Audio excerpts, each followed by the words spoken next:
Mon âme ne peut que te louer, car sans toi, elle est née. 17h01 dans le studio de Christ Radio et nous sommes ensemble dans notre émission du vendredi soir 17h. Aujourd'hui, je vous rappelle que chacun d'entre nous, nous avons essayé n'est-ce pas, de vivre la fête de la transfiguration de notre Seigneur Jésus-Christ. Alors je ne sais pas si vous avez fait un effort pour jeûner ou pas. Hein, mais bon, les efforts sont toujours bons. Alors, le jour de la fête, forcément, moi j'ai bu une bière à midi pour fêter la fête, mais j'ai rien mangé jusqu'à aujourd'hui, parce que j'ai quand même voulu faire un petit effort, même si c'est aujourd'hui la transfiguration de notre Seigneur Jésus-Christ. Et ces efforts-là, je vous rappelle, ils sont bons, ils sont très bons. Hein. On a vu Galates chapitre 5, verset 22, les fruits de l'Esprit Saint, dans les fruits de l'Esprit Saint, le dernier, le 9e, c'est la maîtrise de soi. Et la maîtrise de soi est quelque chose d'important. Et il faut que chacun d'entre nous, nous puissions cultiver la vertu. Ça, c'est absolument capital. Alors nous sommes toujours dans notre réflexion sur l'Église à partir de l'Épître aux Éphésiens. Hein, et on a commencé donc à lire une encyclique d'un pape qui s'appelait Pie XII, qui était le pape qui était aux fonctions dans l'Église au moment de la guerre 39-45. Et qui, quelque part, si on veut être objectif, hein, c'est pareil, vous voyez, on a essayé de salir le pape Pie XII, en disant qu'il n'a pas été correct, il aurait dû dénoncer les Juifs et tout ça. Bon, c'est facile de dire ça avec un peu de retard, mais on a fouillé les archives du Vatican, et je crois qu'on ne peut rien reprocher à Pie XII. Pie XII a même été remercié par les Juifs après la guerre, pour les milliers de Juifs qu'il a sauvés. Et dans l'Église catholique, je suis sûr que si on regarde bien objectivement, on va voir. Alors, il y a toujours des catholiques véreux, ça ne peut pas manquer. Hein, je vous rappelle que Judas faisait partie des 12. Mais le nombre de catholiques qui sont comportés quand même pour essayer d'être attentifs à leurs frères et de faire du bien, c'est quand même des choses qui existent à l'intérieur de notre Église catholique. Nous ne sommes pas tous des prêtres pédophiles. J'espère que tout le monde en est conscient. Sinon, c'est qu'il faut quand même se poser des questions sur votre santé mentale. Alors, continuons donc avec notre document qu'on a commencé à lire pour essayer de mieux comprendre qu'est-ce que c'est que l'Église comme corps mystique du Christ. Parce que c'est beau d'employer des mots, hein. On emploie tous des mots à droite, à gauche, on utilise beaucoup de choses, mais il faut qu'on ait quand même un sens, qu'on donne un sens aux mots qu'on utilise. Et donc on va essayer à partir de ce document que j'étudie avec vous, que je découvre avec vous, que j'ai jamais lu dans ma vie, hein, on va essayer donc de réfléchir sur cette Église.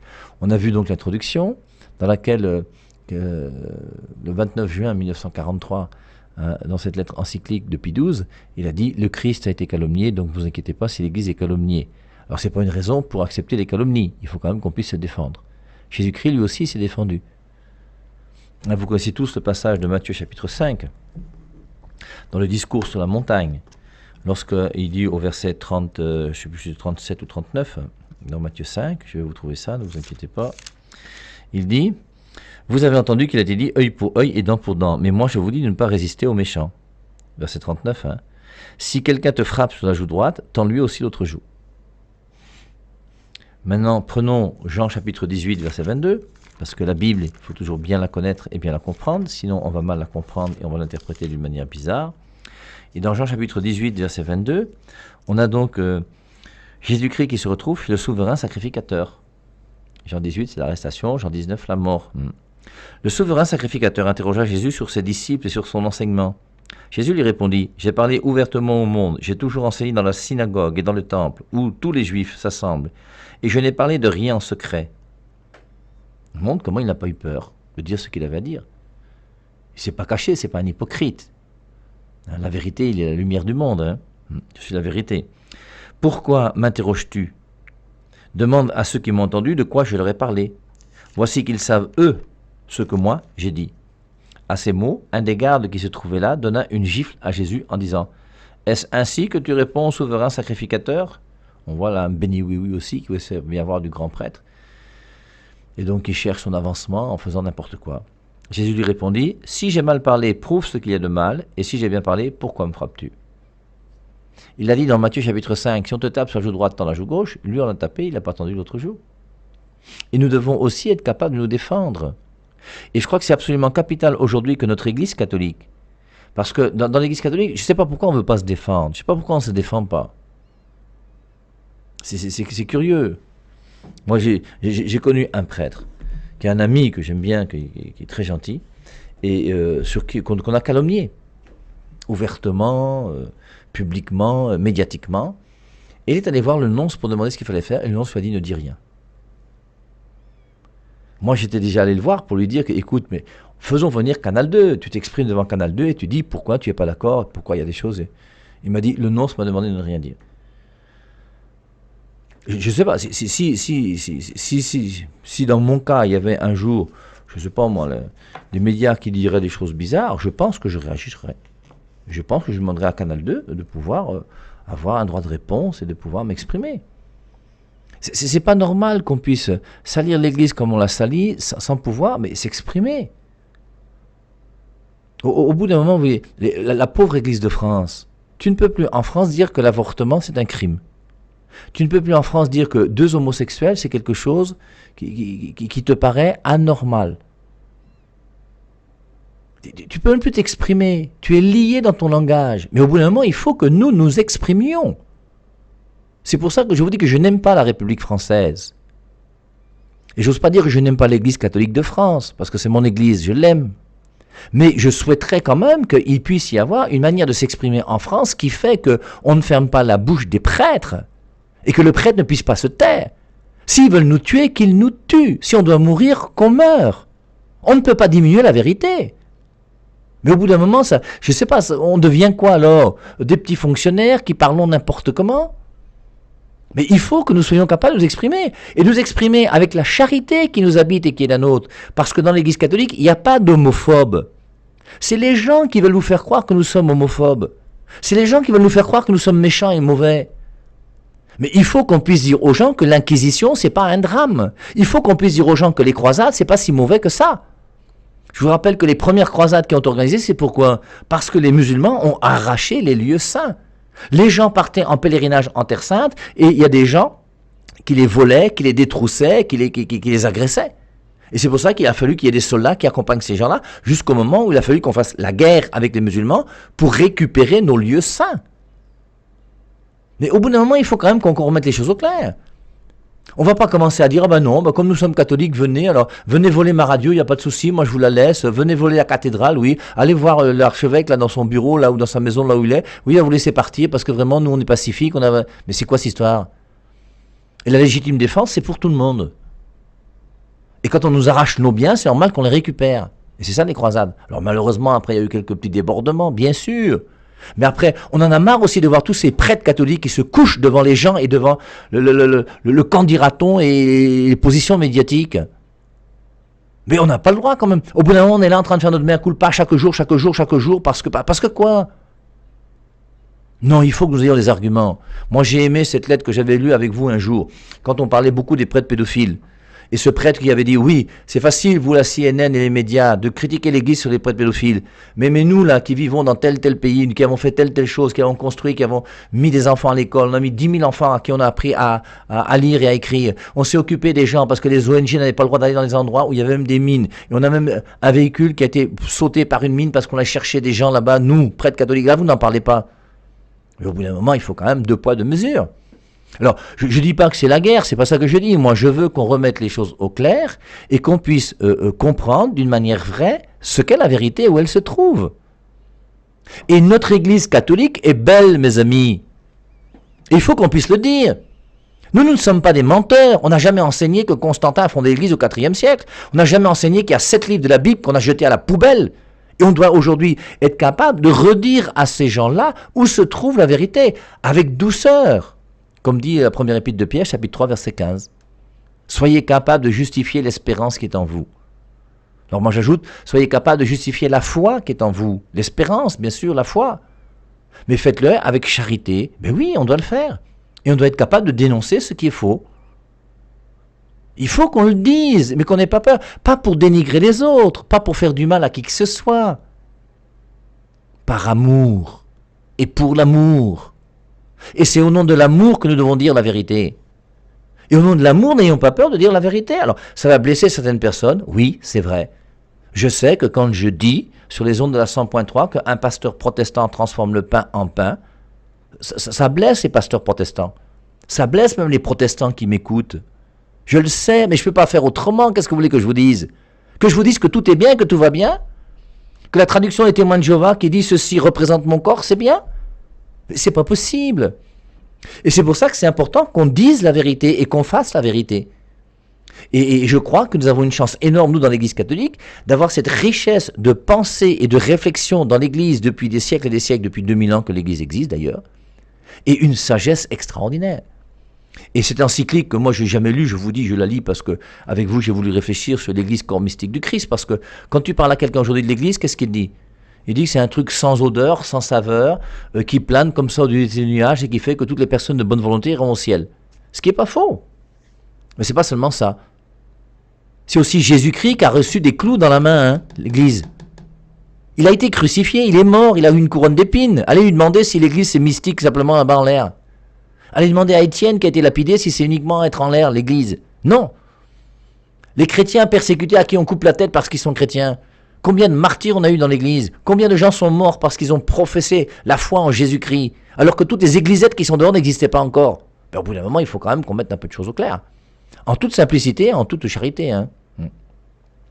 Donc, on avait commencé à voir que l'Église a été, le Christ a été persécuté, donc ne nous inquiétons pas si l'Église est persécutée. Et c'est normal que l'Église soit persécutée. Maintenant, en même temps, ben, n'assumons pas la persécution en disant c'est normal, tout va bien. Non. On te gifle sur la joue droite, très bien. De temps en temps, tu accueilles, tu acceptes, tu prends. Et de temps en temps, tu dis pourquoi m'as-tu giflé? Et on commence à causer d'homme à homme, en toute vérité et en toute charité, pour que les choses soient claires.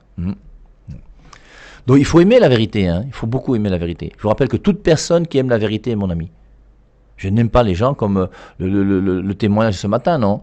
Cette personne qui vient chez son voisin pour lui dire ne prie pas la Vierge Marie, tu apportes des arguments, il ne comprend rien, il est là, il veut te convertir, bon, au bout d'un moment forcément tu l'envoies balader, c'est tout. Au nom de la charité, tu es obligé de te séparer de cette personne-là et de la laisser dans ses idées, ses jugements, qui fait qu'elle ne veut pas se remettre en cause et chercher s'il y a une vérité quelque part. Alors, continuons donc avec notre document de notre pape Pie XII. C'est pourquoi, vénérable frère, par devoir de conscience, comme le 123, hein, c'est par devoir de conscience. Je pourrais très bien avoir une radio insipide, sans odeur, sans valeur, et puis faire quelques petites prophéties de temps en temps, vous annoncer que oui, ça va se passer comme si, et puis demander aux gens qui veulent des prières à 50 000 francs de venir, ceux de 100 000 francs, on impose les mains, on commence à avoir notre eau de Christ Radio, alors on mettra un truc un peu spécial dedans, je peux vous montrer un caillou ou quelque chose, parce qu'il faut toujours faire un peu original, voilà, on pourrait, mais ça sert à rien. C'est pourquoi, vénérable frère, par devoir de conscience et pour répondre aux désirs d'un grand nombre, nous voulons remettre sous les yeux de tous et célébrer, nous voulons remettre sous les yeux de tous et célébrer la beauté, les mérites et la gloire de notre mère, l'Église, à qui, après Dieu, nous devons tout. Sans l'Église, tu es perdu, mon frère. Et c'est ça qui fait que tous ceux qui ont quitté l'Église, malheureusement, sont aujourd'hui dans des situations difficiles. Et je vous rappelle ma question, parce que je la trouve très intelligente. Demandez à un non-catholique pourquoi l'évangile de Matthieu a été écrit par Matthieu. Et il est incapable de vous répondre. Et quand un pasteur non-catholique vous dira pourquoi l'évangile de Matthieu a été écrit par Matthieu, il sera obligé de devenir catholique. Parce que s'il y a 4 évangiles dans le Nouveau Testament, c'est à cause de l'Église. Et si l'évangile de Matthieu a été écrit par Matthieu, c'est parce que l'Église catholique le dit et l'enseigne. Ce n'est pas écrit dans la Bible. Et ce pasteur se contredit lui-même parce qu'il vous enseigne que seule la Bible est la parole de Dieu. Or, ce n'est pas écrit dans Matthieu que Matthieu a écrit le premier évangile. Donc c'est le serpent qui se mord la queue. Nous voulons de même. Alors, c'est l'importance de l'Église, oui. Après, hein, c'est joli, cette réflexion du pape là. Hein, la beauté, les mérites et la gloire. L'Église est belle. L'Église a quand même fait des choses belles. Combien d'entre nous ont fréquenté dans des écoles catholiques, des universités catholiques, ont été soignés dans des hôpitaux catholiques. La Bible, on l'a reçue de l'Église catholique. Mais il y a quand même de la beauté dans cette Église. Les mérites, regardez tous les saints, toutes les saintes. Regardez le corps de ces saints et de ces saintes qui n'est pas décomposé alors qu'ils ont été enterrés il y a 200 ans, 300 ans. Regardez le miracle de l'Anciano et tous les miracles, les apparitions de la Vierge Marie et tout le reste. Mais tout ça, c'est beau. Et la gloire de notre mère l'Église, à qui, après Dieu, nous devons tout. Il y a Dieu, et après Dieu, il y a l'Église. Et sans l'Église, pas de Bible. Nous voulons de même donner un témoignage de notre reconnaissance par cette lettre encyclique, où il est justement question de ces pierres vivantes qui, placées sur le fondement de la pierre d'angle qu'est le Christ, forment ensemble un temple saint, de beaucoup supérieur à tout temple construit de main d'homme, à savoir la demeure de Dieu dans l'Esprit Saint. Alors, j'insiste un peu sur cette phrase parce que là on parle de pierre. Et vous savez que quand vous discutez de l'Église, alors quelle est la pierre sur laquelle l'Église est bâtie? Quelle est la pierre qui a fondé l'Église? Et forcément, Pierre, la personne de Pierre, l'apôtre Pierre, n'est pas le fondateur de l'Église. Le fondateur de l'Église, c'est Jésus. Et c'est Jésus qui est la pierre par excellence sur laquelle on va utiliser pierre pour construire l'édifice. Alors, je vous lis un passage, c'est la première épître de Pierre, chapitre 2, qu'on a lu ce matin. Hein. Ce matin, c'est la deuxième épître de Pierre, pardon, là je suis dans la première épître de Pierre, chapitre 2. À partir du verset 4. « Approchez-vous de lui, la pierre vivante, rejetée par les hommes, mais choisie précieuse auprès de Dieu. » La pierre vivante dont on parle là, forcément, c'est Jésus. Mais dans les Écritures, la pierre, c'est pas toujours Jésus. Rappelez-vous que Jésus-Christ lui-même a dit que celui qui est sans péché lui jette la première pierre. Le mot pierre là désignait pas Jésus. Et le mot pierre là désignait pas non plus l'apôtre Pierre. Le mot pierre là désignait un caillou qu'il fallait prendre pour lapider cette femme qui avait commis l'adultère. Et Jésus-Christ dans Jean 8 dit que celui qui est sans péché lui jette la première pierre.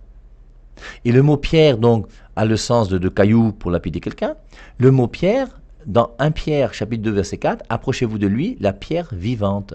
Et cette pierre vivante, c'est Jésus-Christ lui-même, rejeté par les hommes. Et les gens ont rejeté le Christ. Et en rejetant le Christ, ils ont rejeté forcément son Église. Approchez-vous de lui la pierre vivante, rejetée par les hommes, mais choisie, précieuse auprès de Dieu. Vous-même, comme pierre vivante, et nous aussi on nous appelle pierre vivante. Il n'y a pas que Jésus-Christ qui est pierre vivante. Et Pierre montre bien dans ce verset qu'il y a la pierre vivante qui est Jésus, et vous-même, comme pierre vivante, prêtez-vous à l'édification d'un édifice spirituel pour un sacerdoce saint en vue d'offrir des sacrifices spirituels agréables à Dieu par Jésus-Christ. Car il y a dans l'Écriture, voici que je pose en Sion une pierre angulaire, choisie, précieuse, et celui qui se confie en elle ne sera pas confondu. Cette pierre angulaire, comme la pierre vivante la première fois, c'est Jésus. À vous donc les croyants, l'honneur, mais pour les incrédules, la pierre qu'ont rejetée les constructeurs, celle-là est devenue la tête d'angle, une pierre d'achoppement et un rocher qui fait tomber. Ils s'y heurtent parce qu'ils ne croient pas à la parole, c'est bien cela, ce à quoi ils ont été destinés. Alors, dans ce passage, on voit bien que la pierre vivante, la pierre angulaire, la chose importante, c'est Jésus-Christ. Et forcément, vous voyez, l'Église repose premièrement sur Jésus-Christ, sur notre foi en la résurrection, sur Jésus-Christ qui est venu sur terre, qui est notre Dieu et qui est mort pour nous. Si le Christ n'est pas ressuscité, vaine est notre foi. 1 Corinthiens 15, 17. Et ce Jésus-Christ-là, c'est lui la pierre qui a voulu être donc le fondateur d'un édifice. Et dans cet édifice, il y a des pierres vivantes. Et les pierres vivantes, c'est nous. Ce que dit toujours ce premier épître de Pierre, chapitre 2, verset 5. Vous-même, comme pierre vivante, prêtez-vous à l'édification d'un édifice spirituel. Et parmi ces pierres vivantes qui vont fonder l'édifice spirituel, eh bien, il y a une pierre particulière qui est la personne de Pierre. Parce que l'Église n'est pas seulement le corps mystique du Christ qui plane au-dessus de nos têtes et qui est l'ensemble de tous ceux qui sont sauvés, l'Église est aussi une institution qui est incarnée et qui implique qu'on puisse la toucher. Je vous ai dit plusieurs fois dans ces émissions que l'Église a un numéro de téléphone, l'Église a une adresse, l'Église a une porte où on peut frapper. Je vous rappelle Matthieu 18, 18, si ton frère vient à pécher, reprends-le seul à seul. S'il ne veut pas comprendre, appelle 2 ou 3 amis et puis vous arrangez ensemble. Si ça ne va pas, va le dire à l'Église. Il y a bien moyen de le dire à l'Église quelque part. Et si on vous demande de rencontrer l'Église de Yaoundé, vous allez chercher à rencontrer Monseigneur Jean Barga, parce que c'est lui le chef de l'Église de Yaoundé aujourd'hui, que vous le vouliez ou non. Voilà. Alors, je reprends ce petit passage de 1 Pierre 2,4. Approchez-vous de lui, la pierre vivante, rejetée par les hommes, mais choisie précieuse auprès de Dieu. Vous-même, comme pierre vivante, prêtez-vous à l'édification d'un édifice spirituel pour un sacerdoce, etc., etc. Je vous lis Actes chapitre 4, versets 11 et 12, que tout le monde connaît. C'est lui la pierre que vous, les bâtisseurs, avez dédaignée et qui est devenue la pierre d'angle, verset 12.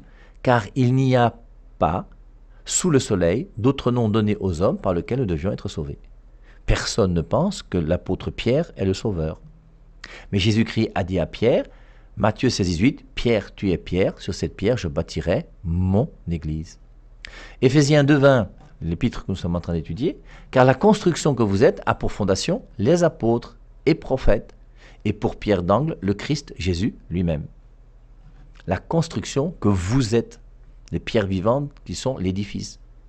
Premièrement, les apôtres, et parmi les apôtres, le premier apôtre, Pierre. Donc, on lit aussi 1 Corinthiens 3, 11, si vous voulez. On ne peut pas poser une autre pierre de fondation que celle qui est déjà là, Jésus-Christ. Et nous sommes tous d'accord que le fondateur de l'Église catholique, le fondateur de l'Église chrétienne, le fondateur de l'Église tout court, c'est Jésus et Jésus seul. Et on a vu dans Éphésiens 5, 25, Marie, aimez vos femmes comme le Christ a aimé l'Église et s'est livré pour elle. Le Christ est mort pour son Église. Et il y a un lien particulier entre l'Église et le Christ. Et après Dieu, c'est par l'Église que tout est donné.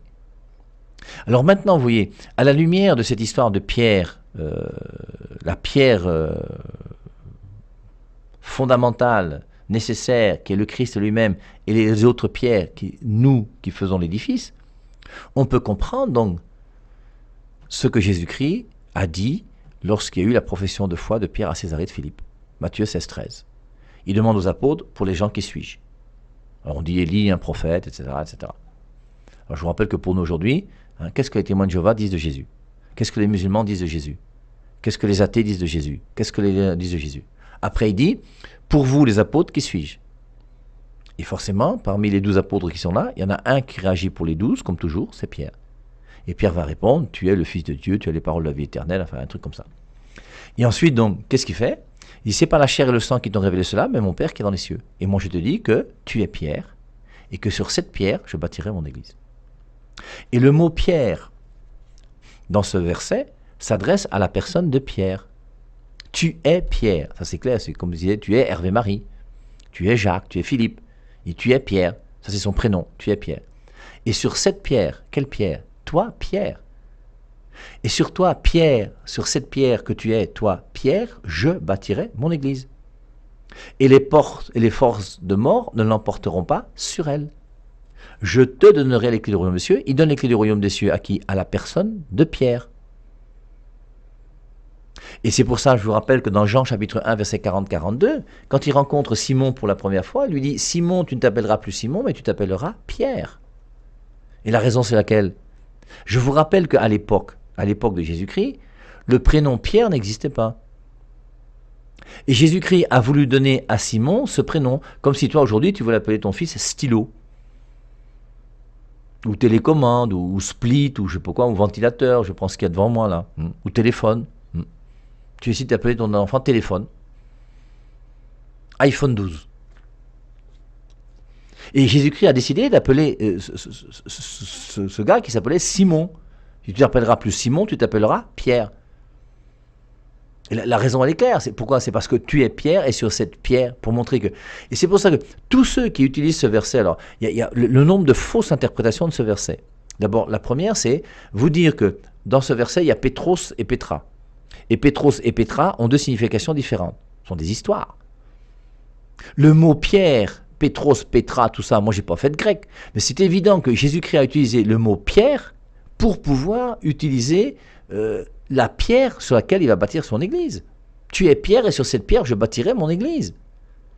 Il n'y a pas de différence entre Pétra et Pétros pour dire que c'est pas la pierre, c'est la pierre. C'est comme ça qu'il l'a appelé Pierre.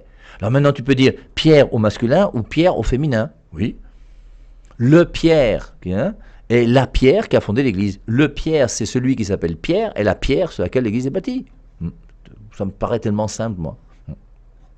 Maintenant, d'autres vont vous dire que l'Église ne repose pas sur la personne de Pierre, mais sur la foi de Pierre.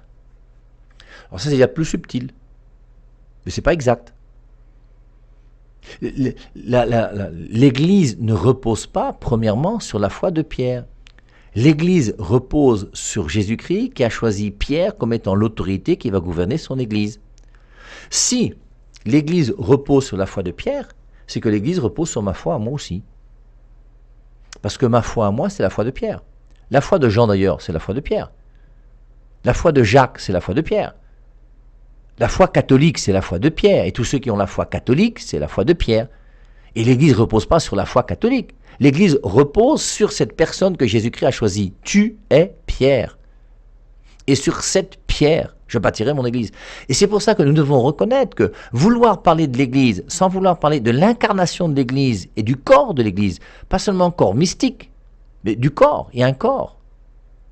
Et ce corps-là, comme dit l'Épître aux Éphésiens, il ne faut pas le diviser. On ne peut pas diviser le corps du Christ. Alors, Pierre, tu es Pierre, sur cette pierre, je bâtirai mon Église. Jésus-Christ s'adresse à Pierre, et Jésus-Christ fonde son Église, c'est la sienne, c'est son Église, je bâtirai mon Église, il bâtit. Et cette Église, elle est bâtie sur la personne de Pierre. Et Pierre a donc une autorité particulière qui lui est donnée comme étant le responsable de l'Église de Pierre. On avait vu l'autre jour, Jean 10, 11, Jésus-Christ dit « Je suis le bon berger, je connais mes brebis, etc. » Et il dit dans Jean 21, 15 à la résurrection, il dit, il appelle Pierre, Jean 21, 15, en disant « Pierre, m'aimes-tu ? Oui, Seigneur, je t'aime. » Il dit « Sois le berger de mon troupeau. » Jésus-Christ est le berger. À l'ascension, il part au ciel, il quitte la terre. Et maintenant qu'il quitte la terre, ses brebis ne peuvent pas rester sans berger. Et pour que ces brebis ne soient pas perdues, il faut qu'il y ait un berger. Et le berger, c'est qui ? Pierre, soit le berger de mon troupeau. Et on voit bien le lien qui existe d'une manière claire dans les Saintes Écritures entre Jésus-Christ, son Église, les apôtres, bien sûr, qui sont au nombre de 12, et le premier des apôtres, qui s'appelle Simon Pierre, qui est celui à qui Jésus-Christ va donner l'autorité sur l'Église. Dans Luc 22, 32, il dira « J'ai prié pour toi, Pierre, afin que ta foi ne défaille pas, et quand tu seras revenu, raffermis tes frères. » Donc c'est important, vous voyez, de comprendre que ce petit texte, nous voulons de même donner un témoignage de notre reconnaissance par cette lettre encyclique, où il est justement question de ces pierres vivantes, qui, placées sous le fondement de la pierre d'angle qu'est le Christ, forment ensemble un temple saint, de beaucoup supérieur à tout temple construit de main d'homme. C'est pour ça que je vous rappelle qu'une église qui est fondée par un homme, pour moi, ça me pose un problème sérieux. Et aucun homme sur terre, s'il avait un peu d'humilité, ne pourrait fonder une église. Pour être un fondateur d'église, il faut un petit peu d'orgueil quand même quelque part. Et le fondateur d'église se met au même niveau que Jésus-Christ comme fondateur. Alors, personne ne se met au même niveau que Jésus-Christ comme créateur, comme de Dieu comme créateur, heureusement, mais par rapport à Jésus-Christ, se mettre à l'égalité de Jésus-Christ pour fonder une église, il faut quand même être très fort. Et je ne vois pas ce qu'un fondateur d'église peut vous enseigner quand il prend la place de Jésus-Christ. Et forcément, après, il faudra voir, si on a le temps, qu'est-ce que toutes ces églises qui naissent aujourd'hui nous apportent dans notre église que nous n'avons pas depuis déjà 2000 ans. On est quand même passé avec les réformateurs de 7 sacrements à 2 sacrements. C'est pas quelque chose de glorieux. On est passé d'une Bible de 73 livres à une Biblette de 66 livres. On est passé de l'Eucharistie qu'on célèbre tous les jours dans l'Église catholique à un bout de pain qu'on donne une fois par mois, une fois par trimestre, une fois par an. Alors c'est peut-être un peu dur ce que je dis, mais je ne peux pas vous le dire autrement. Alors maintenant, vous voyez, au-delà de tout ça, le plus important c'est quoi? C'est de comprendre que chacun d'entre nous, il est important que nous puissions, là où nous sommes, quelle que soit ta dénomination, vivre le mieux possible ta relation amoureuse avec Dieu. Et je vous rappelle que tous ceux d'entre vous qui aiment Jésus-Christ, vous êtes mes amis. Et j'irai même plus loin, tous ceux d'entre vous qui cherchez la vérité, vous êtes mes amis. Mais si tu ne cherches pas la vérité, tu n'es pas mon ami. Même si tu es catholique, il y a des catholiques qui ne cherchent pas la vérité, ce ne sont pas mes amis. Et donc il faut cette ouverture d'esprit, même si, forcément, au nom de la vérité, on va se frapper, au moins verbalement, pour pouvoir dire des choses qui, forcément, ne peuvent pas que plaire, parce que la vérité, c'est pas toujours agréable à entendre. Alors, on va continuer donc lundi, lorsqu'il sera 8h, avec cette encyclique. Néanmoins, si l'on peut se réjouir à bon droit de ce que nous venons de rappeler, il n'est pourtant pas niable que non seulement des écrivains séparés de la véritable Église répandent de graves erreurs en cette matière, mais que même parmi les fidèles circulent parfois des opinions inexactes ou tout à fait erronées qui entraînent les intelligences en dehors de la voie droite de la vérité. Donc on va réfléchir sur la vérité, et on va comprendre qu'il y a des gens, alors, des écrivains séparés forcément, qui eux vont dénigrer l'Église. Je vous rappelle, Martin Luther voulait laver ses mains dans le sang du pape. Martin Luther appelait le pape Antichrist. Celui que le Christ a choisi, lui, il l'appelle Antichrist. C'est quand même gênant. Donc il y a des écrivains séparés de la véritable Église, qui répandent de graves erreurs. Et nous devons être capables de discerner. Alors on a discerné déjà beaucoup. J'espère qu'aujourd'hui, sur la 100.3, tout le monde sait que ce n'est pas Constantin qui a fondé l'Église catholique. Et s'il y a quelqu'un qui pouvait nous prouver que Constantin a fondé l'Église catholique, on serait très heureux d'avoir cette vérité. Nous aussi, sur la 100.3, ça nous éviterait de continuer à dire des choses qui vous semblent fausses. Et la vérité, forcément, c'est que l'Église catholique est née en 110 après Jésus-Christ, exactement même. L'Église catholique est née avec Jésus-Christ. Mais elle a été appelée en 110 après Jésus-Christ, elle a pris le nom de catholique, comme on l'a vu, avec Actes chapitre 11, verset 26, où on voit que c'est les chrétiens de Bérée en l'an 44 qui, pour la première fois, prendront le nom de chrétiens. Mais avant que Acte 11, 26 soit écrit en l'an 44, eh bien, forcément, vous voyez, avant qu'on appelle les gens chrétiens, les disciples de Jésus-Christ étaient déjà là. Étienne était déjà mort. Il était chrétien, mais il ne le savait pas. Et c'est après qu'on l'a appelé du nom de chrétien. Mais il vivait déjà sa vie chrétienne. Il y avait le vécu chrétien avant de la dénomination chrétien. Il y avait le vécu catholique avant qu'il y ait la dénomination catholique.